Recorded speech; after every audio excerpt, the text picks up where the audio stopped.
Hello, everybody. Thank you for joining us today for the Resident Education Lecture Series. Today's topic is effective sleep history taking, techniques and importance for optimizing patient care. Our first lecturer today is Dr. Karen Johnson. She is a professor of neurology at UMass Chan School of Medicine Bay State, and the medical director of Bay State Health Regional Sleep Program in Springfield, Massachusetts. She is the vice president of Save Standard Time, a volunteer-run nonprofit advocating for the permanent standard time. She is co-chair of the Coalition of Permanent Standard Time Coalition and a member of the AASM Advocacy Committee and Sleep Section Chair at the American Academy of Neurology. She has also hosted the Science of Clock Change educational video series. Our second speaker today is Kenneth Winowski. He originally grew up in Buffalo, New York, but completed his medical training in South Florida. After an internal medicine residency, he completed a sleep medicine fellowship at the University of Miami and is now currently finishing his pulmonary and critical care fellowship at UMass Chan Medical School, Bay State Medical Center. He hopes to practice full-scope pulmonary, critical care, and sleep medicine in the future. And our third host today is Dr. Mark Dow. He is a PGY4 neurology and academic chief resident at Tufts Medical Center. His graduation's also today. And he is pursuing a clinical sleep medicine fellowship at Beth Israel Deaconess Medical Center in Boston, Massachusetts. Dr. Dow is interested in sleep and headache medicine and is the intersection of both of these fields. Dr. Johnson, Dr. Winowski, and Dr. Dow, thank you so much for being here. I am turning it over to you three. Thank you, everybody. So I'm going to kick us off before I hand over to the next two. Essentially, we're going to talk about how to ask questions when you're taking a sleep history and why we ask these certain questions, why they relate to medical and clinically related aspects. So I'm gonna try to get this forwarding. So when you're thinking about sleep, you always want to think that there's more than just how much you sleep. So that duration is important, but also equally important, the quality, and then certain aspects of circadian measures, which we term regularity, or social jet lag, which is the difference between when you get up on weekdays versus weekends. And then the timing of sleep matters. If people are more of an evening chronotype or late or night owl versus more of a morning lark or somewhere in between can actually also affect different health measures. So when we're taking a full complete history, we are looking into all of these different things. And so just some examples of why this is clinically relevant. When we look at duration, there are charts like this for almost, sort of every disorder out there. But when we look at a couple of neurological outcomes, so the first of these charts is with dementia, the second is stroke and stroke mortality, you can see that people who are getting, especially under about 6 hours of sleep, or if on the other hand, they're getting a lot more than 8 hours of sleep, both have increased risks. And it's thought that on the people that get the longer run, that may be indicating other quality problems. For example, they might have sleep apnea or something else that's making them get more sleep than they should get. This is another study that looked at sort of the quality of sleep. So they graded these people. The red is poor sleepers, the blue is average sleepers, black is average sleepers, and the blue is good sleepers. And you can see that in basically all of these different outcomes, whether it's cardiovascular, like myocardial infarction, or things like stroke, dementia, intracranial hemorrhage, or depression, bipolar, that we see increased risks over time in the people that are poor sleepers. And we see this every day in clinic. Our patients who, come in with these different comorbidities and you start acting about sleep, it becomes very clear very quickly that that's an important aspect of something that we can modify and improve. So when you're taking a sleep history, it's important to know what you're measuring against and what you sort of expect by age. And so there are these different charts that show the average sleep by age. We tend to say the average adult needs somewhere between about 7 to 9 or 7 to 8 hours of sleep. Now you got to remember this is a bell curve. So there are people that are naturally short sleepers or long sleepers, and that may be okay for that individual person. So I often sort of ask people, is that the sleep that they've always gotten? If they're on vacation, how much sleep they got. You can get a sense of, is that sort of, the most they can get and they function totally well with a shorter amount of sleep, or is that something where they've restricted themselves to a shorter amount of sleep just because of work or life or other things. But in general, even if someone's way out of this, if they're getting 5 hours of sleep, even if you can get them to 5.5, that extra half hour is going to be very significant. So sometimes trying to encourage people to jump all the way from 5 hours of sleep to 9 hours of sleep, or your 8 hours of sleep may not be reasonable, but trying to gradually get their sleep longer can make a significant improvement. So when we're asking about their sleep, I generally like to say, when you typically fall asleep versus when you get in bed. You do want to know sort of both those questions, but if you only ask when you get in bed and when you get out of bed, that may be very different than when they're actually sleeping.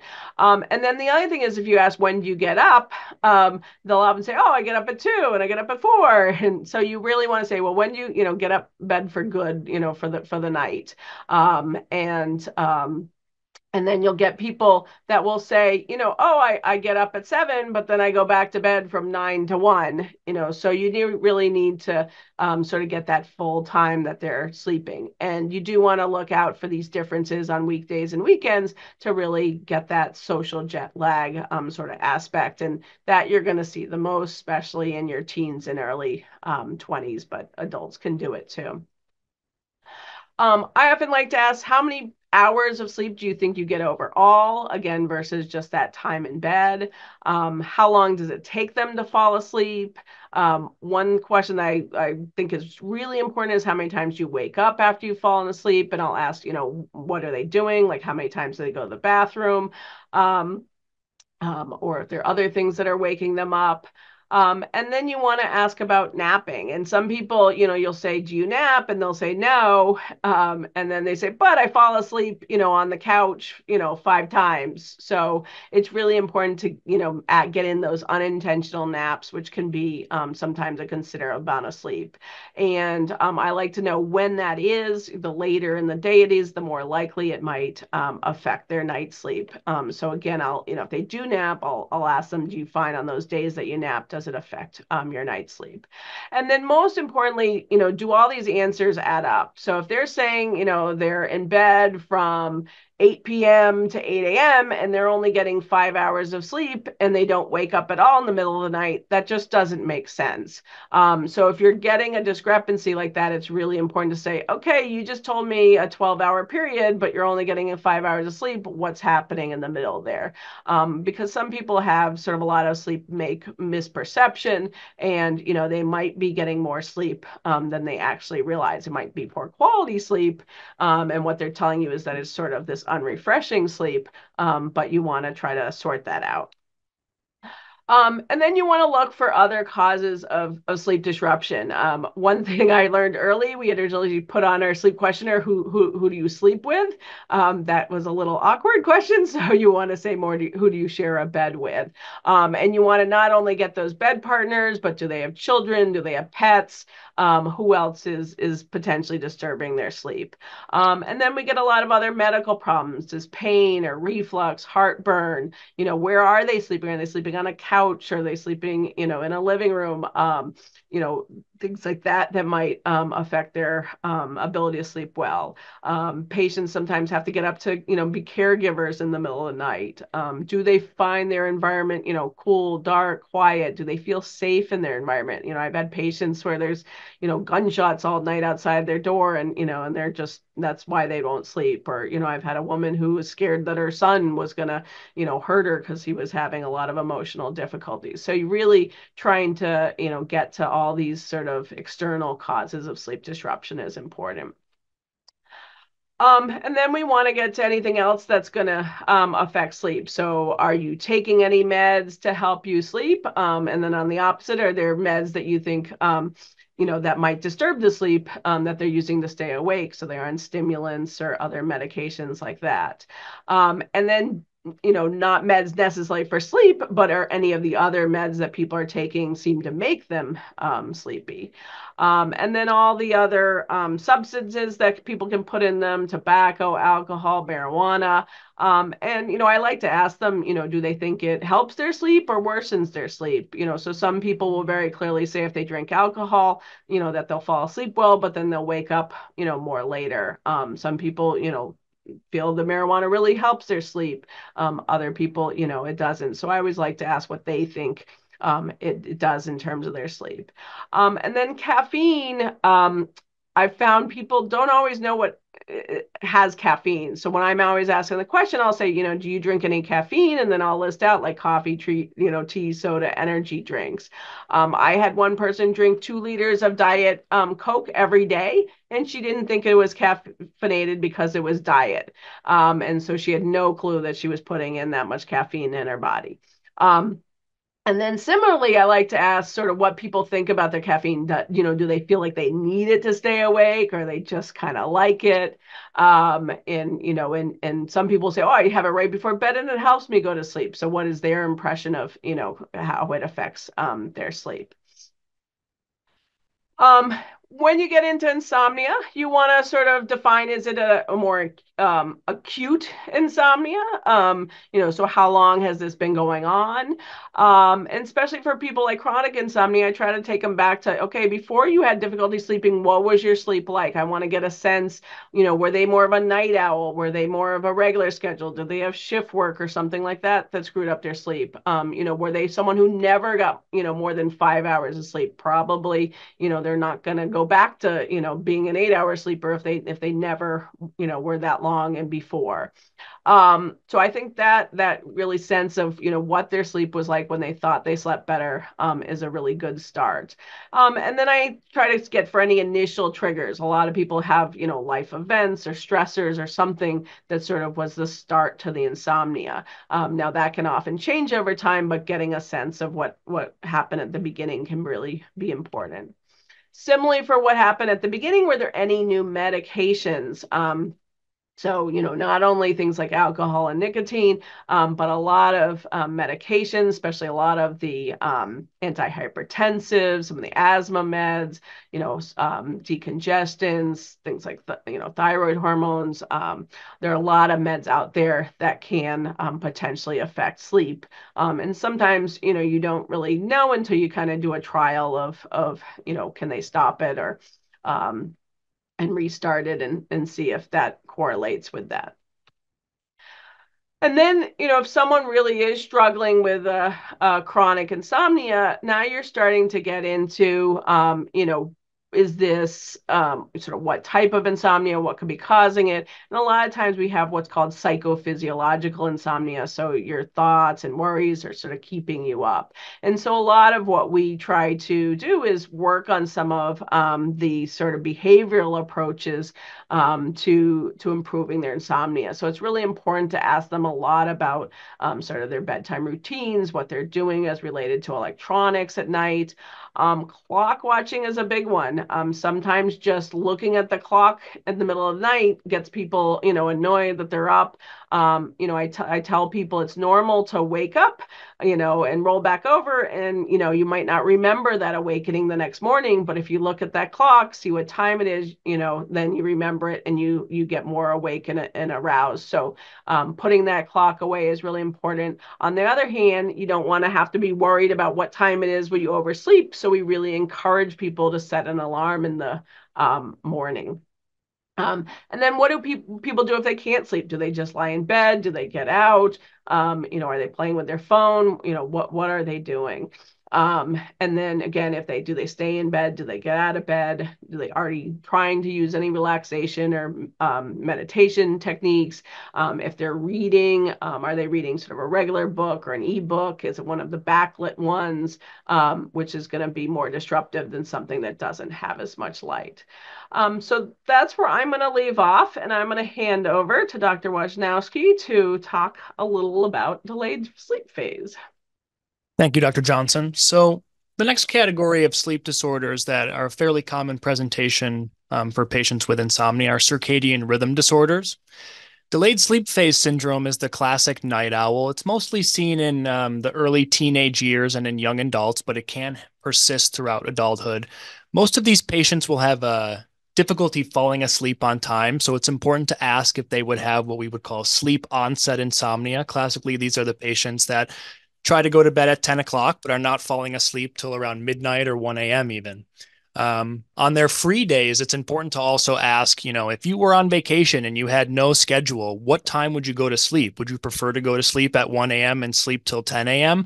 A lot of these patients will say yes, and a lot of these patients will do that on the weekends or days where they're not working.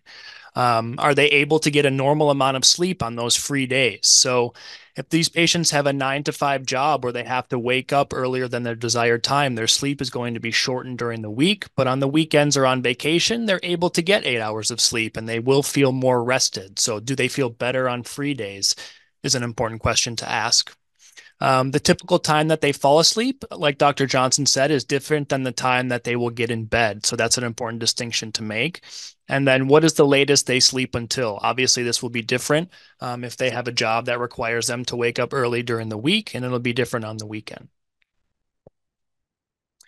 A lot of patients take melatonin when they come to you in the sleep clinic, and these patients may benefit from melatonin. So you can ask them, what dose do they take? What time do they take the melatonin? Is it right before they get in bed? Is it 3 hours before they get in bed? And does it help them? You can also ask for side effects of melatonin, such as does it cause crazy dreams or does it cause headaches? And this is just a graph showing that patients with phase shift and phase delay have a later dim light melatonin onset than patients with a regular circadian rhythm. So this is important, and melatonin is a treatment that we can offer these patients with delayed sleep phase syndrome. And if I can jump in, when we ask them when the latest they can sleep into, the reason we ask that is because typically the temperature minimum is about 2 hours before that. And that's where the effects of light and melatonin are going to affect us differently. So if we get bright light exposure before that time, it's going to make people even more delayed. So if someone naturally wakes up at noon, but has to be at their job, at 8 a.m., that light that they're getting before 10 a.m. is potentially shifting them the wrong way. So you may need to try to keep them in the dark. Now, melatonin, we tend to, for these people that have delayed sleep phase, want to use a tiny dose, like 0.5 milligram, about 12 hours before you're trying to get them to get up. So we do a very small dose early rather than a bigger dose at bedtime. The next category of sleep disorders that we'll talk about is obstructive sleep apnea. And these are your classic patients who snore loudly. It's important to ask, though, has anyone ever told you that you snore versus do you snore? So a lot of patients will be sleeping. They don't know that they snore, but they'll have family members that will tell them, oh, you snore very loudly or you have trouble breathing. So it's important to ask if other people have noticed that they snore or have difficulty breathing. So the other thing to ask is, does your snoring bother anyone? So a very big predictor of patients with obstructive sleep apnea is if there are witnessed apneas by by family members or other people? So that's an important question to ask is, does your snoring bother anyone? A lot of patients will have spouses who say, oh, I'm really concerned about their breathing and I have to wake him up throughout the night. Another important question to ask is, what position do you sleep in? A lot of sleep apnea is supine dependent, so it will be worse. The snoring will be worse if the patients lie on their back. So it's important to know if the patients sleep a little better and they feel more rested when they sleep on their stomach or on their side versus when they sleep on their back. And sleep apnea is associated with obesity and an increase in weight. So it's important to ask, was your sleep quality better when you weighed less, or did you snore when you weighed less?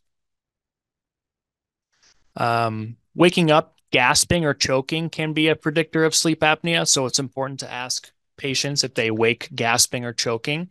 Like I said before on the previous slide, it's nice to ask spouses or family members if they've seen the patient stop breathing or have an irregular breathing pattern. Patients with nasal congestion may snore more and be predisposed to obstructive sleep apnea. And these patients will commonly breathe through their mouth throughout the night, so they'll wake with a dry mouth. Teeth grinding or sleep bruxism is also an important question to ask. You know, do patients have jaw pain? Do they grind their teeth at night? Does their spouse notice that they're grinding their teeth? And morning headaches also will be associated with obstructive sleep apnea.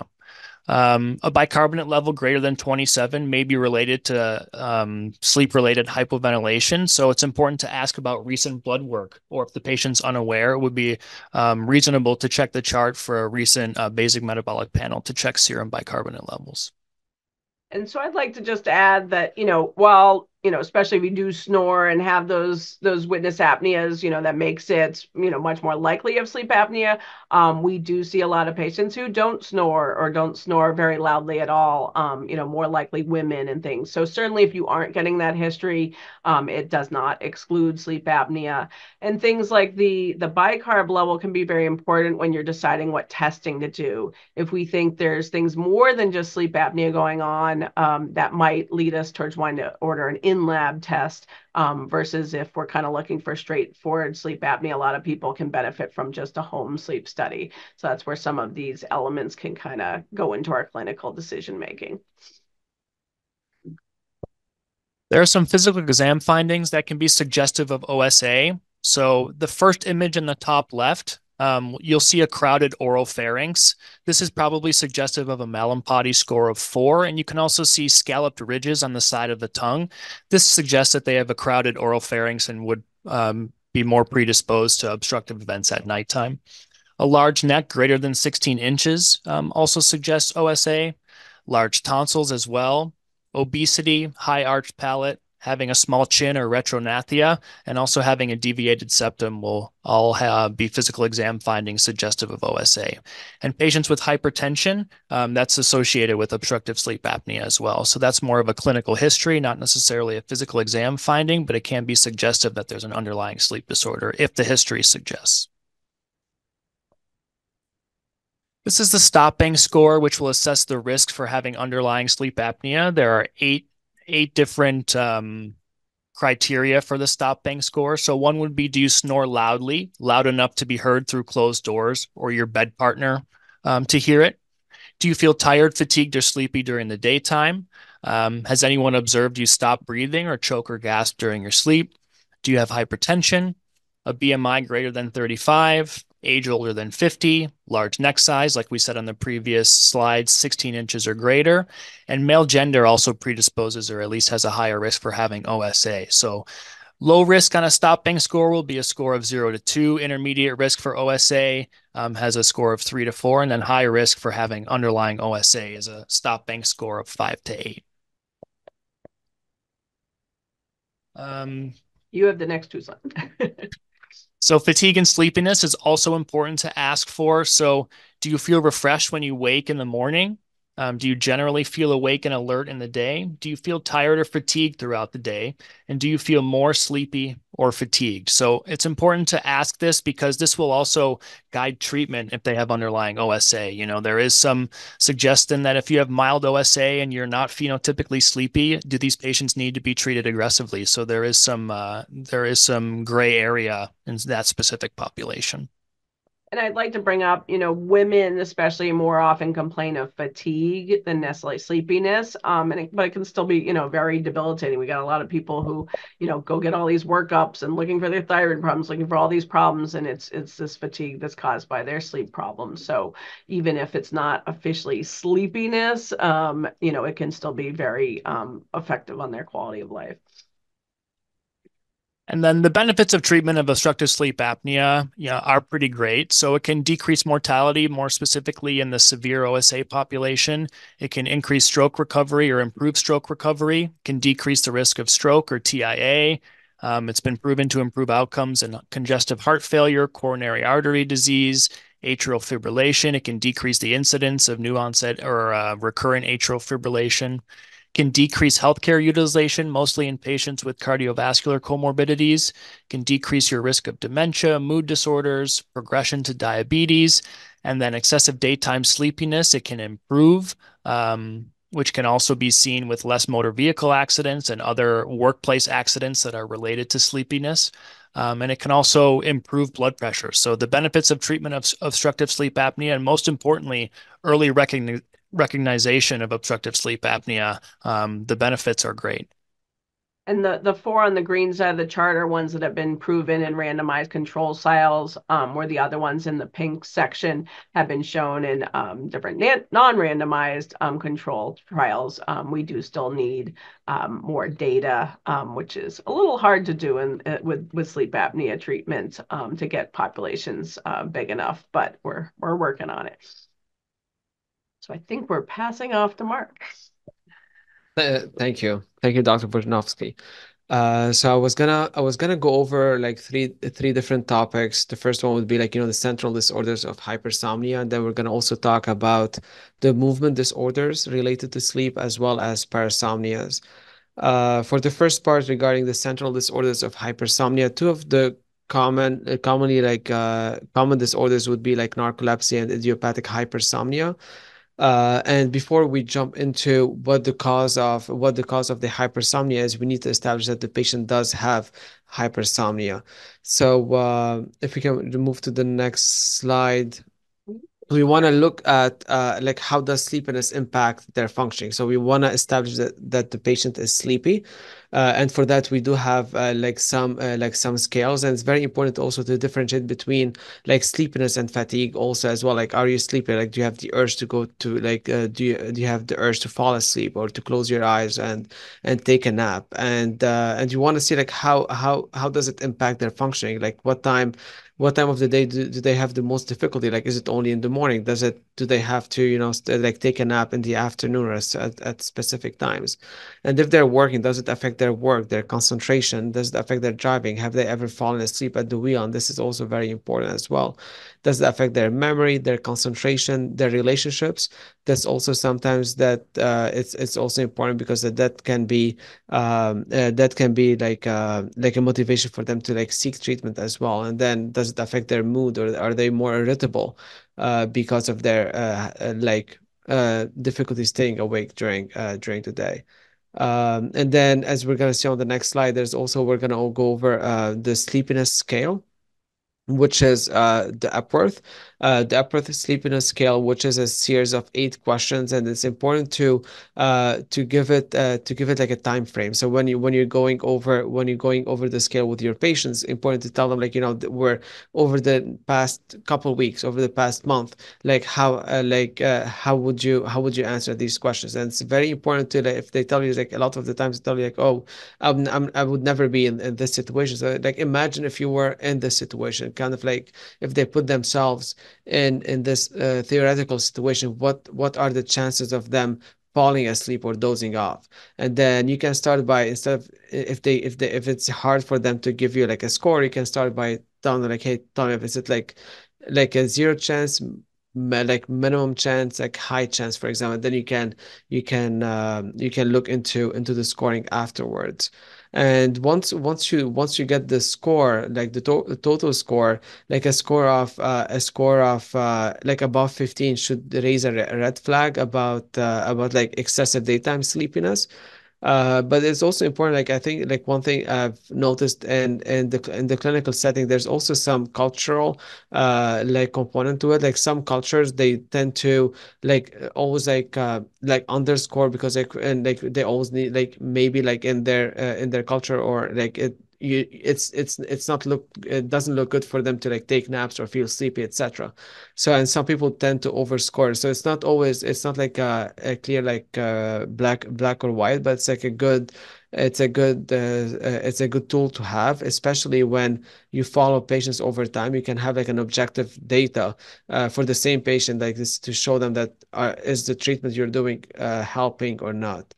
So that would be one way of using it as well.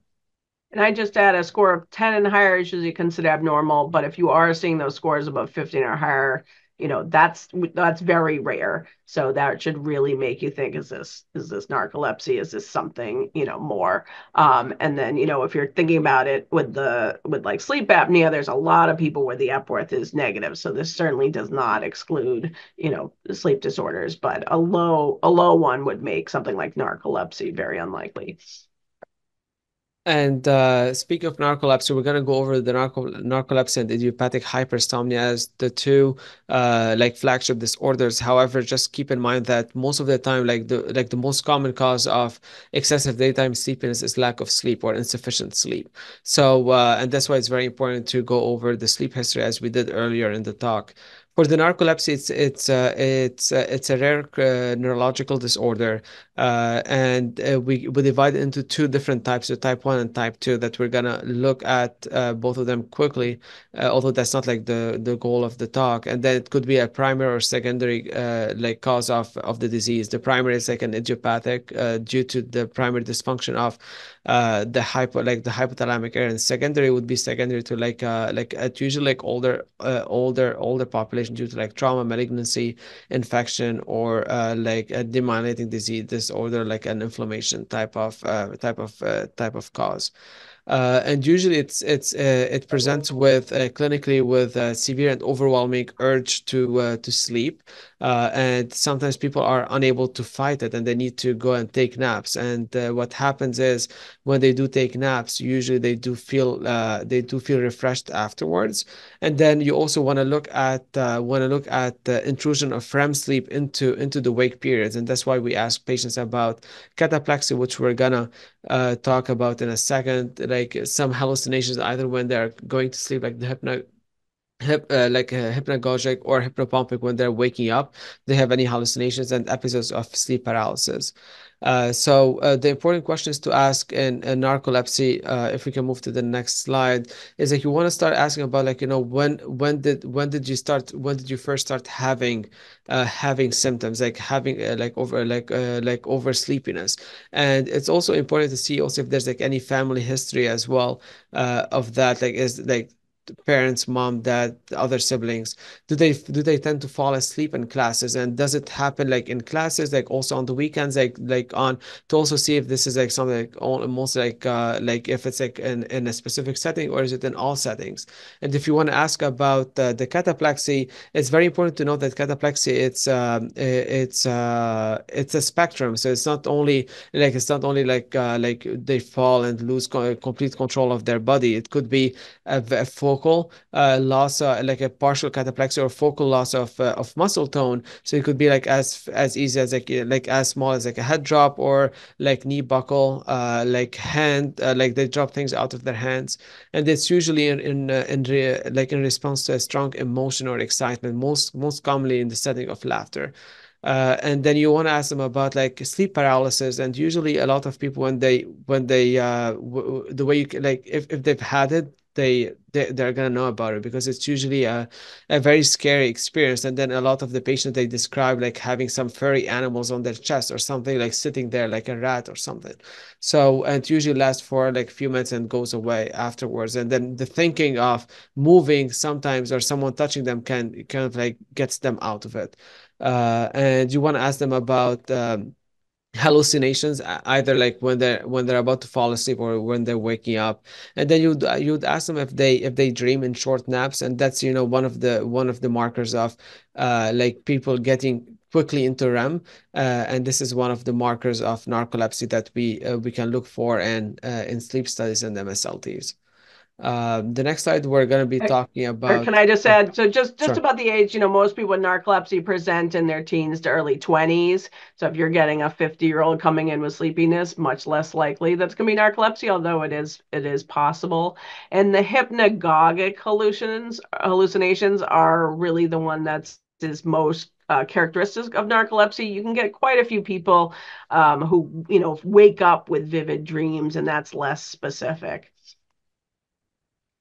And so for the cataplexy, as we said, it's gonna be a spectrum. So it can go all the way from vocal weakness and loss of tone to generalized weakness and people falling on the floor. It's very important to know that patients don't lose consciousness. They're awake during the episode. It's usually triggered by a strong emotion. Most commonly, it's laughter, and it's seen in narcolepsy type 1 and not narcolepsy type 2 or idiopathic hypersomnia. So speaking of idiopathic hypersomnia, this is the second central disorder of hypersomnia, and it's more common than narcolepsy, and it's we would want to ask questions about to see if first you want to establish that the patients are they have like excessive daytime sleepiness. They are overly sleepy during the day, and you'd want to ask them more questions like, is the sleep refreshing? Because most people with idiopathic hypersomnia, they sleep a lot, but even sleeping a lot, they still like feel like they need more, and they're never refreshed. And you ask them if they take naps, and are the naps refreshing? Because most of the time, patients with idiopathic hypersomnia, their naps are not refreshing. They also have a lot of sleep inertia. So when you ask them in the morning, do you have difficulty getting up? Like when you wake up in the morning, is it very difficult for you to get out of bed? And usually you would want to see some impact of their hypersomnia on their day-to-day life. So like do you have any trouble like concentrating, like getting your job done, your work done? And you also want to see if how long has this been going on for? Like, have they always been like this? Is it something new? Is it like a new job that's causing them? Let's say if they are like shift workers and they just started, or someone who just got into medical school, etc. I want to see if this has it always been like this, or is it something that's like recent? And if it's like, if they tell you like someone is like all of a sudden they started doing this, you want to ask them like what changed, to see if there's any other triggers that you could attribute it to. Yeah, and the idiopathic hypersomnia, they'll almost always say, I was like this from, the first days, whereas narcolepsy does have that later onset in the teens. And here there's like the table kind of comparing quickly the narcolepsy type 1 to narcolepsy type 2 and to idiopathic hypersomnia. I think like the most important ones is like, like you want to see there's no differences between male and female. They're all like chronic conditions, and they all present with excessive daytime sleepiness. So do you need to have that before you consider like hypersomnia or narcolepsy? The cataplexy is usually characteristic of type 1 narcolepsy, and you can see the hallucinations, sleep paralysis in either types of narcolepsy, but more commonly in narcolepsy type 1. And you want to look at the sleep inertia is usually mostly seen in idiopathic hypersomnia, and daytime naps. All different types of disorders and patients can be taking naps, but they usually don't tend to be refreshed in idiopathic hypersomnia. They tend to be more refreshed after a nap in narcolepsy, mostly narcolepsy type 1. For the diagnosis part, you want to look at sleep studies. They need like a PSG and multiple sleep latency test, which is like done afterwards, like multiple short naps, and you want to see if they go into REM sleep during their naps. And that's usually one thing you would look for in the setting of narcolepsy versus idiopathic hypersomnia. They tend to sleep fairly quickly, like sleep latency is less than 8 minutes. And they sleep a lot. But when you do the multiple naps, they usually don't tend to go into REM sleep during their naps during the day. And then hypocretin or orexin is usually low in narcolepsy type 1. It can be low in normal in narcolepsy type 2, and then it's usually normal in idiopathic hypersomnia. And just add some other things that you sometimes see in narcoleptics. Dream enactment behavior, and sometimes other parasomnias can be seen. They can have other conditions like difficulty with weight gain. They can have POTS syndrome, sometimes other autoimmune problems. So if you're seeing some of those other constellation of things, it might up the chance of narcolepsy as well. And next, I was just gonna go over the movement disorders of sleep, and then I'll be talking about the restless leg syndromes and periodic limb movement of sleep. Although there are other disorders. So if you want to start with the restless leg syndrome, it's one of the most common sleep-related movement disorder, and it usually occurs when a patient is awake, and that's very important because the periodic limb movement occurs during when they're asleep. And it's very important that this is a clinical diagnosis.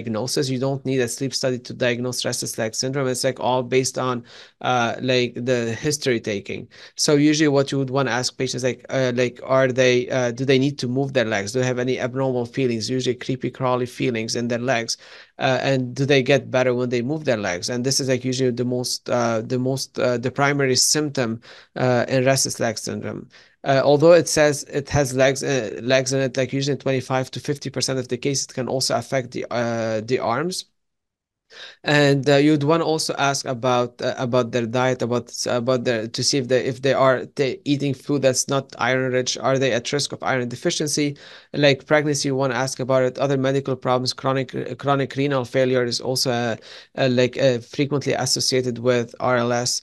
And then you want to ask them about what medications they're taking, because you want to see like certain patients, they take Benadryl, for example, like antihistamines or serotonergic medications can also be like as a side effect can be causing or making RLS worse. And you also can ask about like family history, because there's like a possibility of anticipation. And then what happens is, like it tends to occur at a younger age with generations compared to the older ones. And here, this is like the International Classification of Sleep Disorders, of like the criteria for RLS. And usually, like basically, if you want to look at it, we don't need to go in it, but there's like the urge or to move the legs, which is the primary symptom. But you also need to rule out other like conditions that can mimic the symptoms seen in RLS, like leg cramps or just like muscle pain. Usually, like RLS is not painful. Positional discomfort, arthritis. And you also want to make sure the symptom, like as part of the criteria, the symptoms should cause distress or concern to the patient, affecting their overall functioning.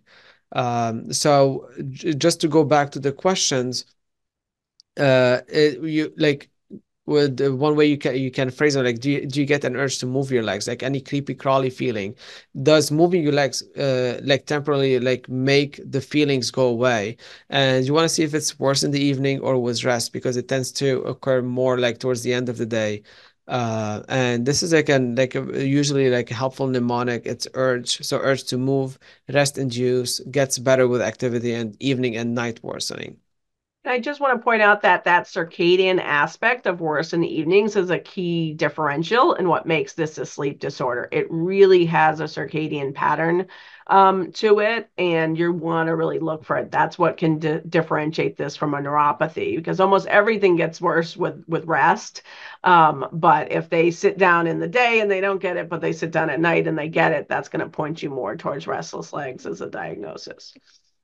And once you get the diagnosis, you want to look for like questions about to see if you can find any etiology for it. So you want to ask them about any recent medications they've been taking, what medications they're on.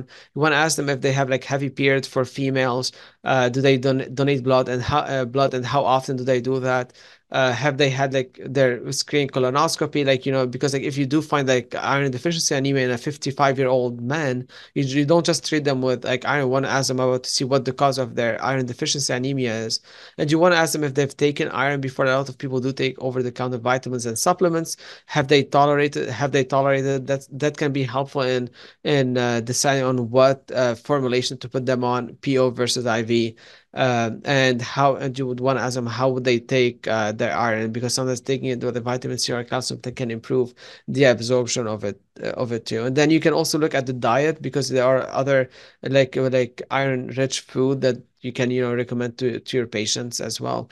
um And I just want to clarify, so iron is absorbed the best in the morning, so morning dosing is best, and vitamin C helps with the absorption, but calcium can block the absorption. So we want to make sure they're not taking it with calcium, but we do suggest that they take it with vitamin C. And then you do have to watch out for some other things, like if you take it within an hour of the thyroid meds, it can affect them. So you want to make sure that they're not taking it at the same time as some of those meds. And if the iron doesn't absorb as well, not only will the levels not go up, but it also leads to more of those GI side effects. So if you can get them absorbing it better, it can sometimes make it more tolerable as well.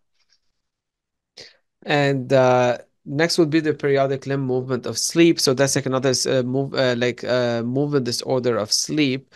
However, it occurs during the patient is asleep, and you need a sleep study, like a PSG, to diagnose it. And we're gonna see in the criteria for it. It's usually characterized by repetitive like movement that are stereotyped.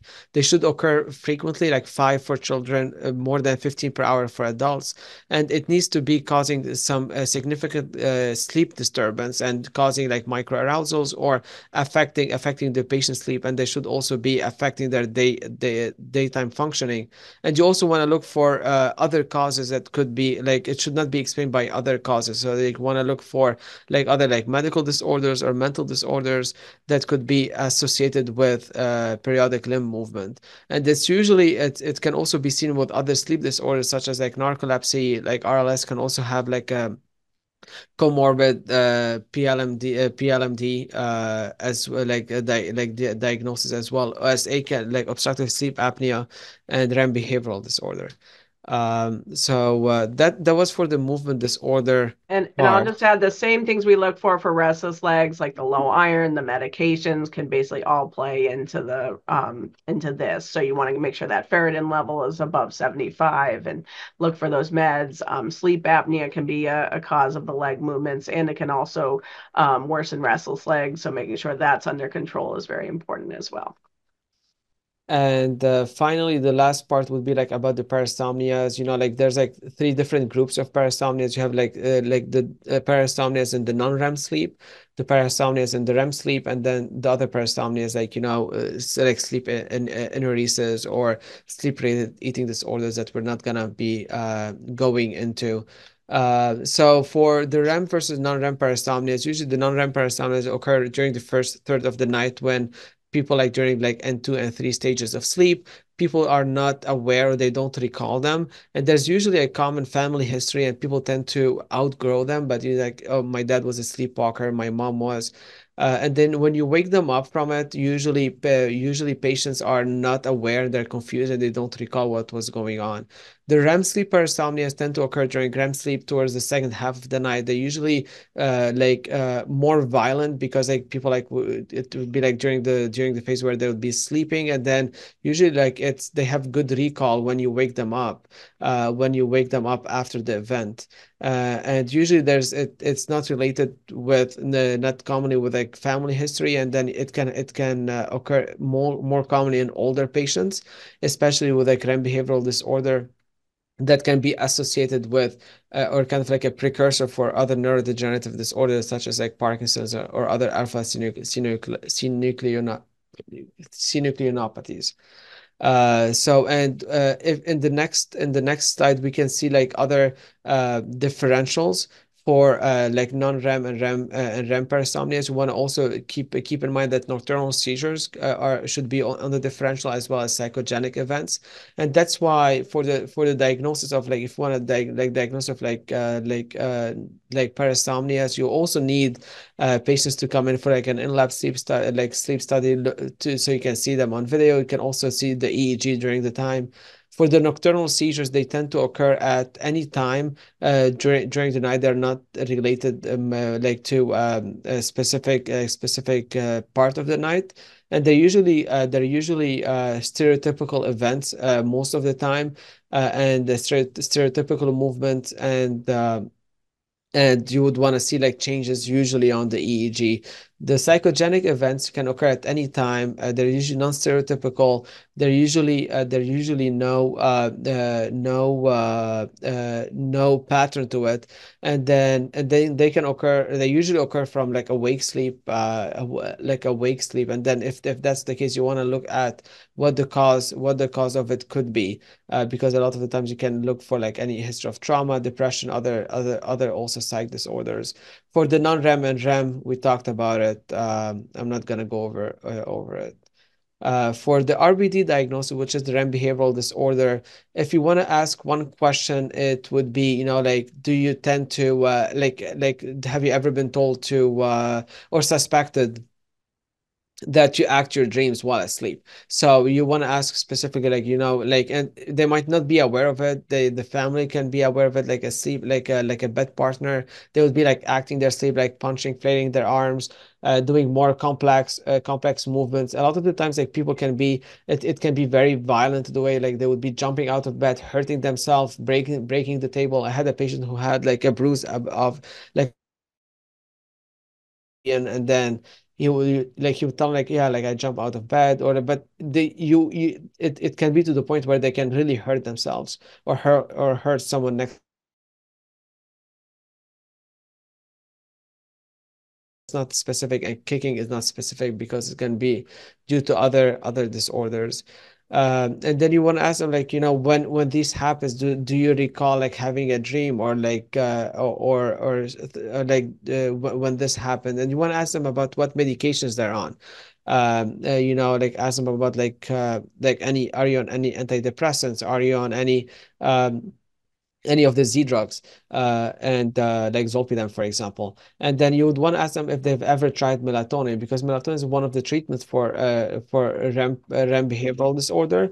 But if so, like one ask them like what doses of melatonin they've on, because usually we treat them with higher doses of melatonin, and not like the 1 or 2, 3 milligrams that patient they could have been taking. And finally, want to ask them about other symptoms of the neurodegenerative disorders we're talking about, like Parkinson's. Like, have you noticed any tremors, any slowness, any recurrent falls, any unsteadiness, any loss of smell? Is also important. So I think that was it for my part about the movement disorders and the parasomnias. Yeah, and I would just add, in terms of the recall for REM behavior disorder, people do not remember what they did at all. The only thing they'll remember, if someone woke them up and said, "You just punched me," they might remember they were just having a dream about doing something, but they will have no clue, other than the fact that they might be hurt or something like that, that they had those events. So it also is something that they don't recall. So if you use someone that doesn't have a bed partner to alert them to do this, they may have no clue how much they're doing these things. So it's really important to get the other person in the room to tell you and be reporting, because the patient be like, "I don't know, it doesn't bother me." So it is, you need that second person. We don't have much time, but I don't know if anyone has any last questions for us. I'm going to try to end my screen share, I think. Just want to add, obviously the stuff we asked is, how to go a little in depth. But, we would love for people even just to ask as simply, do you snore? How much sleep do you think you get? And do you think you have good quality sleep? Are you tired during the day? Even just, briefly asking, some just general questions like that, you will pick up a lot, and then decide whether you need to go into, some of these more in-depth questions, or get them over to a sleep doctor. We are getting a question on the use of methadone for refractory RLS. So I will say there is a new RLS guideline that's about to come out any day now. So please look forward to that. But yes, I think, more and more people are using methadone and Suboxone if you need it for refractory RLS cases, and potentially that above other types of narcotics. The NMDA action of methadone is felt to have some additional benefit. So sometimes, doses like 2.5, 5 milligrams, usually 10 milligrams or less is sort of the range of methadone that tends to work quite well for restless legs. The new guidelines are going to say that you should not be using dopamine agonists anymore. So it does make our options limited to pretty much the alpha delta ligand agonists and treating iron before you get to the opioid class of meds. So so I do think having those in the repertoire are needed for select patients. But you have to really pay attention to the timing of the meds. When you're asking about that timing of the symptoms start, you really want to dose meds 2 hours before. So I spend a lot of time taking that history of what time do those legs start bothering you, so you can dose those meds early enough. Some people, if you dose their gabapentin at bedtime or right when their legs start, it won't work. If you can get it in them early enough, it suddenly works, and now you don't need to go on to these other agents. Frequent palpitations during sleep.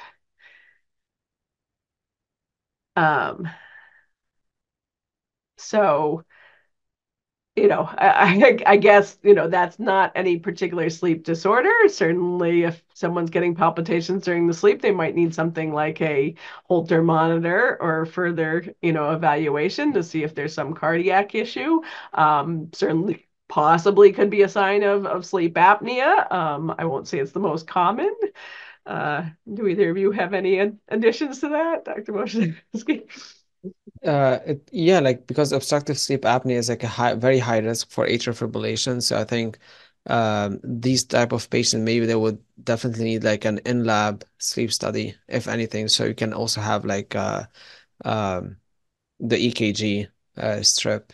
But I do agree, maybe if they're having it, the first step would be getting a Holter and the cardiac And I workup. guess I would add to that, I wouldn't necessarily think you need an in lab. It's better to either get a Holter separately to really look for it. And a lot of those people, you can do it just even a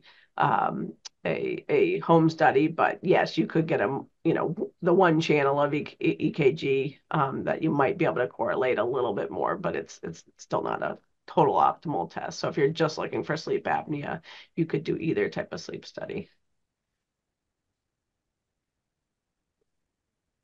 Do you have anything else to add? I was just going to mention I have a special interest in independent predictors of cardiovascular morbidity and mortality and OSA. So there are some electrocardiographic things that are being looked at to see if they can predict CV mortality and morbidity and OSA, and heart rate variability is one of them. And then there are other things as well. So I think that certainly could suggest underlying OSA. Yeah, that would definitely be the number one thing to rule out.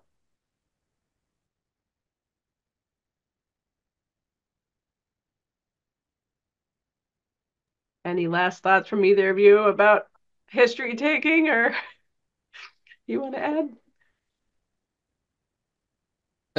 Just the one thing, in my very limited experience is, ask about sleep, because patients are not gonna, they're not gonna volunteer to tell you about their symptoms.